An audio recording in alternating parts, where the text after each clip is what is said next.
नमस्कार साथियों, welcome back to Hariom inspires India. साथियों, हाल ही में लोकसभा यानी कि यूँ कहे कि सदन के अंदर प्रधानमंत्री नरेंद्र मोदी के अभी तक के 12 वर्ष के कार्यकाल में अभी तक कोई भी बिल जो है रुका नहीं था। यानी कि हाल फिलहाल में जो 131वां संविधान संशोधन बिल यानी कि अमेंडमेंट जो लाया गया था वो लोकसभा में पास नहीं हो पाए हैं। महिला रिजर्वेशन बिल जो था ये हाल फिलहाल में जो है पास नहीं हो पाया है। आखिर क्यों ये पास नहीं हो पाए हैं, कितने वोटिंग की ज़रूरत पड़ती है इसको पास कराने के लिए, और क्यों जो है विपक्ष इसका विरोध कर रहा है।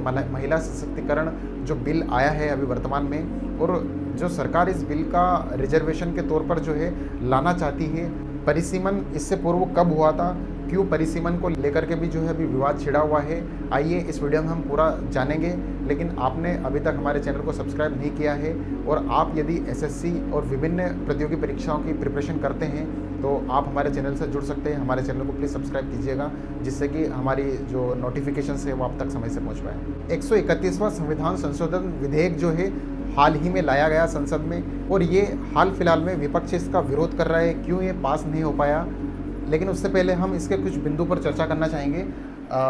क्या क्या इसके मुख्य बिंदु रहे हैं। लोकसभा का विस्तार, सदस्य संख्या 543 से बढ़कर 850 कर दी जाएगी।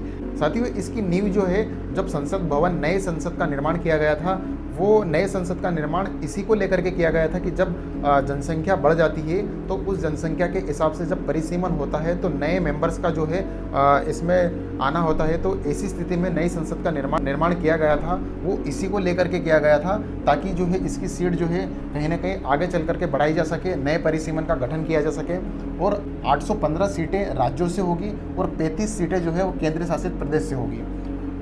सेकंड बात जो इसमें की गई वो है कि महिला आरक्षण, नारी शक्ति वंदन अधिनियम, परिसीमन के तुरंत बाद जो है 33% महिलाओं के लिए जो है इसमें रिजर्वेशन होगा। यानी कि साफ तौर पर इसमें जो है महिला आरक्षण पर बात की गई है, और इसी का विरोध जो है अभी सभी विपक्ष ने मिलकर जो है कहीं ना कहीं इसका विरोध किया है और यह बिल पास नहीं हो पाया है। यह विधेयक पुरानी जनगणना के बजाय नई परिसीमन का रास्ता साफ करता है। और किन किन अनुच्छेदों में बदलाव होगा, अनुच्छेद 55, अनुच्छेद 81, 82, 170, 330, 334A में संशोधन किया जाएगा। यानी कि इन अनुच्छेदों के अंदर जो है इसमें परिवर्तन किया जाएगा। अब इसके विवाद और जो राजनीति अभी वर्तमान में बनी हुई है, इसके विवाद का मुख्य कारण क्या है।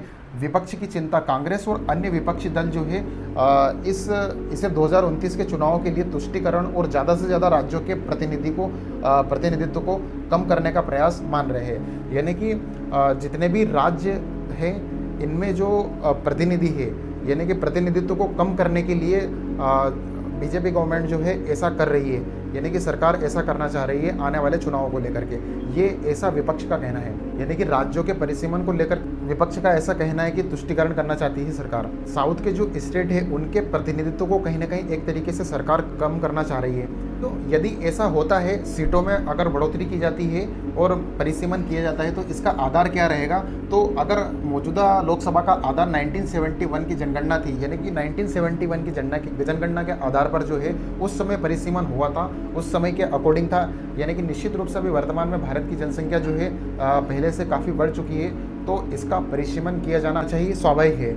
और कहीं ना कहीं जब इस सवाल का जवाब डिलिमिटेशन बिल प्रक्रिया यानी कि परिसीमन विधेयक 2026 में भी है, जिसे विशेष सत्र में पेश किया गया है। डिलिमिटेशन की प्रक्रिया प्रकाशित जनगणना के आधार पर होगी। आखिरी जनगणना 2011 में हुई थी, यानी विधेयक का आधार होगा इस 2011 की जो जनगणना हुई थी, इसका आधार वर्तमान में माना जाएगा। और यह वही बिंदु है जिस पर दक्षिणी राज्यों को अपने प्रतिनिधित्व में कमी होने की चिंता है। यानी कहीं ना कहीं जो है विपक्ष भी इस बात की चिंता कर रहा है कि दक्षिणी जो राज्य है उनका प्रतिनिधित्व है उसमें कहीं ना कहीं कमी देखने को मिलेगी इस परिसीमन से। तो साफ तौर पर विपक्ष का कहना है कि कहीं ना कहीं चुनावी माहौल में जो है इसका फ़ायदा उठाने के लिए कहीं ना कहीं इस बिल को जो है जल्दी लाया गया है।